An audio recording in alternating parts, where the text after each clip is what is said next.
তুরস্কে বাংলাদেশের সেনাপ্রধানের সফর, একটি রহস্যময় ক্ষেপণাস্ত্র চুক্তি, আর হঠাৎ করেই আন্তর্জাতিক সামরিক বিশ্লেষকদের নজরে বাংলাদেশের নাম।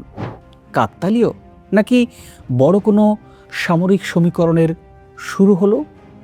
মাত্র 5 দিনের একটা সফর, কিন্তু এই সফরের প্রত্যেকটা বৈঠকের দিকেই নজর রাখছে শুধু ঢাকা বা আঙ্কারাই নয়, নজর রাখছে পুরো আমাদের দক্ষিণ এশিয়া। কারণ ঠিক এই সময়ই তুরস্ক ঘোষণা দিল তাদের সবচাইতে আধুনিক দীর্ঘপাল্লার আকাশ প্রতিরক্ষা ব্যবস্থা সাইপার প্রথমবারের মতো রপ্তানি করা হয়েছে একটা বিদেশি দেশের কাছে, কিন্তু সেই দেশের নাম তারা প্রকাশ করেনি। অন্যদিকে বাংলাদেশের সেনাপ্রধান পরিদর্শন করছেন তুরস্কের প্রতিরক্ষা শিল্প, বৈঠক করছেন সামরিক নেতৃত্বের সঙ্গে, আর আলোচনায় আছে নতুন প্রযুক্তি, যৌথ উৎপাদন এবং ভবিষ্যৎ প্রতিরক্ষা সহযোগিতা। তাহলে কি এই সফরের আড়ালে আছে আরও বড় কোনো সমীকরণ? বাংলাদেশ কি শুধু ড্রোন বা সাঁজোয়া যান কিনতেই তুরস্কের দিকে ঝুঁকে পড়ছে, নাকি এবার লক্ষ্য আরও বড়, আরও বিস্তৃত? একটি আধুনিক বহু স্তর বিশিষ্ট আকাশ প্রতিরক্ষা ব্যবস্থা গড়ে তোলায় কি বাংলাদেশের এখন লক্ষ্য, নাকি এই পুরো বিষয় কেবলই আন্তর্জাতিক বিশ্লেষকদের জল্পনা? প্রিয় দর্শক, আজকের এই পুরো প্রতিবেদন জুড়ে আমরা জানার চেষ্টা করব তুরস্কের সাইপার আসলে কতটা শক্তিশালী, বাংলাদেশের বর্তমান আকাশ প্রতিরক্ষায় কোথায় আছে সীমাবদ্ধতা, আর কেন সেনাপ্রধানের এই সফরকে অনেকেই বাংলাদেশের প্রতিরক্ষা আধুনিকায়নের একটা গুরুত্বপূর্ণ মোড় হিসেবেই দেখছেন। আশা করি পুরো আয়োজনে সাথেই থাকবেন।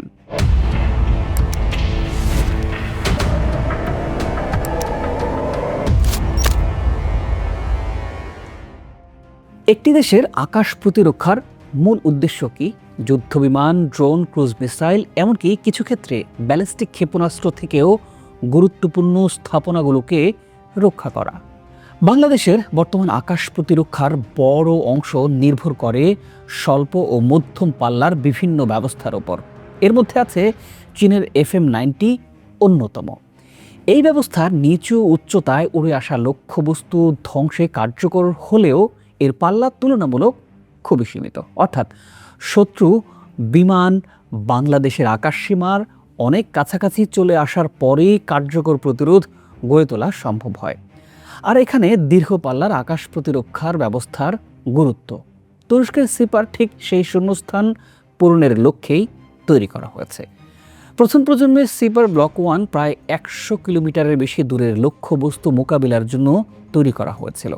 পরবর্তী সংস্করণগুলোতে আরও বেশি পাল্লা ও উন্নত সক্ষমতা যোগ করার কাজ চলছে।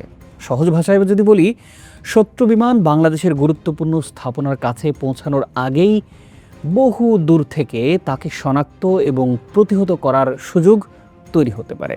আর এ কারণেই আন্তর্জাতিক প্রতিরক্ষা বিশেষজ্ঞরা সিবারকে তুরস্কের সবচাইতে গুরুত্বপূর্ণ কৌশলগত প্রকল্পগুলোর একটা হিসেবেই দেখেন। প্রিয় দর্শক, বাংলাদেশের জন্য কেন এমন একটা সিস্টেমের প্রয়োজন, চলুন একটু জানার চেষ্টা করি।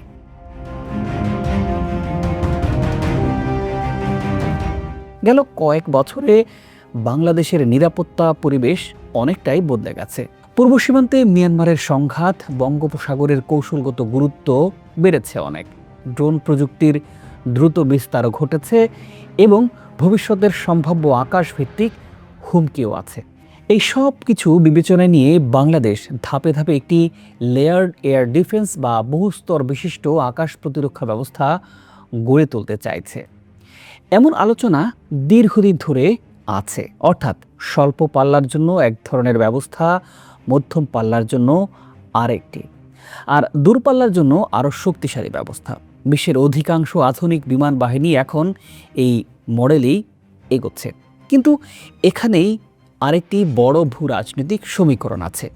তুরস্ক ভারতের সম্পর্ক গেল কয়েক বছরে আগের মতো নেই। বিশেষ করে পূর্ব ভূমধ্যসাগর, কাশ্মীর ইস্যু এবং সামরিক কূটনীতির কারণে দু দেশের মধ্যে দূরত্ব বেড়েছে। অন্যদিকে ভারত ও গ্রিসের প্রতিরক্ষা সহযোগিতা আগের চাইতে অনেক বেশি দৃশ্যমান। ভারতের তৈরি ব্রাহ্মস ক্ষেপণাস্ত্র নিয়ে গ্রিসের আগ্রহ আন্তর্জাতিক গণমাধ্যমে এসেছে।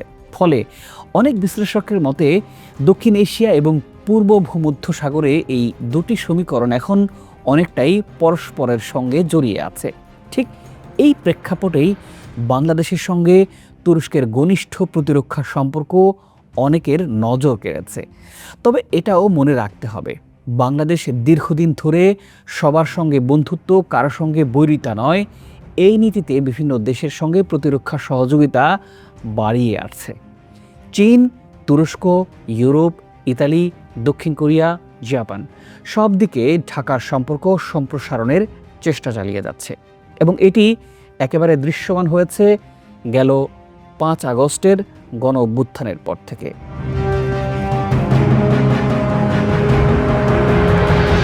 আর তাই তুরস্কের সঙ্গে সম্পর্ক বাড়া মানে অন্য কারো বিরুদ্ধে অবস্থান, এমন সিদ্ধান্তে পৌঁছানো সঠিক হবে না। তাহলে সেনাপ্রধানের এই তুরস্ক সফরের গুরুত্বটা আসলে কোথায় গিয়ে দাঁড়ায়? কারণ এ সফর শুধু অস্ত্র কেনাবেচার সফরই নয়, বরং প্রতিরক্ষা শিল্প, প্রযুক্তি, প্রশিক্ষণ এবং যৌথ উৎপাদনের মতো দীর্ঘমেয়াদী সহযোগিতার পথ খুলে দিতে পারে। এরই মধ্যে দুই দেশ বছরে 2+2 বৈঠক করার সিদ্ধান্ত নিয়েছে, অর্থাৎ পররাষ্ট্র ও প্রতিরক্ষা নেতৃত্বে একই প্ল্যাটফর্মে বসে কৌশলগত বিষয় নিয়ে আলোচনা করা হবে। বিশ্বে খুব অল্প কয়েকটি দেশের সঙ্গেই তুরস্ক এমন কাঠামো অনুসরণ করে। এটি শুধু সামরিকই নয়, বরং রাজনৈতিক আস্থারও একটা গুরুত্বপূর্ণ বার্তা। যৌথ উৎপাদন, এটাই কি সবচাইতে বড় খবর আমাদের জন্য? অনেকের মতে হ্যাঁ, কারণ অস্ত্র কিনে ব্যবহার করা একটা বিষয়, কিন্তু প্রযুক্তি স্থানান্তর এবং নিজ দেশে উৎপাদনের সুযোগ পাওয়া সম্পূর্ণ ভিন্ন একটা বিষয়। যদি ভবিষ্যতে বাংলাদেশে তুর্কি ড্রোন বা অন্য প্রতিরক্ষা সরঞ্জামের যৌথ উৎপাদন শুরু হয়, তাহলে শুধু সেনাবাহিনীর সক্ষমতাই বাড়বে না, দেশীয় প্রতিরক্ষা শিল্প নতুন উচ্চতায় পৌঁছাতে পারে।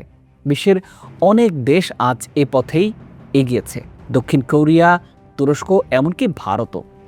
তাই বাংলাদেশের জন্য এটি শুধু একটা সামরিক প্রকল্প নয়, বরং শিল্প, প্রযুক্তি এবং মানব সম্পদ উন্নয়নের সুযোগ হতে পারে। প্রিয় দর্শক, আগামী পর্বে আমরা তুলে আনার চেষ্টা করব সাইপার নিয়ে বাংলাদেশের নাম কেন আলোচনায় উঠে আসলো, বাস্তবে চুক্তির সম্ভাবনা আসলে কতটা, বাংলাদেশ যদি সত্যি এই সাইপার পেয়েই যায় তাহলে আসলে আমাদের কি বদলাবে, কিন্তু শুধু মিসাইল কিনলে কি সব সমস্যার সমাধান হবে? ভারত কিভাবে দেখবে এই পরিবর্তনকে? এই সব বিষয় নিয়ে বিস্তারিত তুলে ধরার চেষ্টা করব আগামী পর্বে। আশা করি আমাদের সাথেই থাকবেন, চ্যানেলটি সাবস্ক্রাইব করবে। ভালো থাকুন, সুস্থ থাকুন, দেখা হবে পরের বিশ্লেষণে।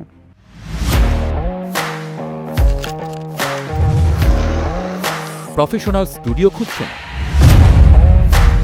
ঢাকার প্রাইম লোকেশন নয়াপল্টনে দেশ সমাচার স্টুডিও আপনার কন্টেন্ট প্রোডাকশনের নির্ভরযোগ্য ঠিকানা। এখানে পাবেন 4K ক্যামেরায় মাল্টি অ্যাঙ্গেল রেকর্ডিং, আছে গ্রিন ও ব্ল্যাক স্ক্রিন সেটআপ, উন্নত মানের মাইক্রোফোন ও sound proof voice over booth. আপনার পছন্দ মতো স্টুডিও ডিজাইন করার সুযোগও থাকছে। Hazrat Shahjalal news content, talk show, interview বা পডকাস্ট, যা কিছুই করেন এখানে পাবেন প্রফেশনাল সেটআপ আর ফুল এডিটিং সাপোর্ট। আপনার চাহিদা অনুযায়ী বুক করতে পারেন আজই। কল কিংবা হোয়াটসঅ্যাপ করুন এই নাম্বারে 017202106557। ভিজিট করুন আমাদের ওয়েবসাইট ও ফেসবুক পেজ।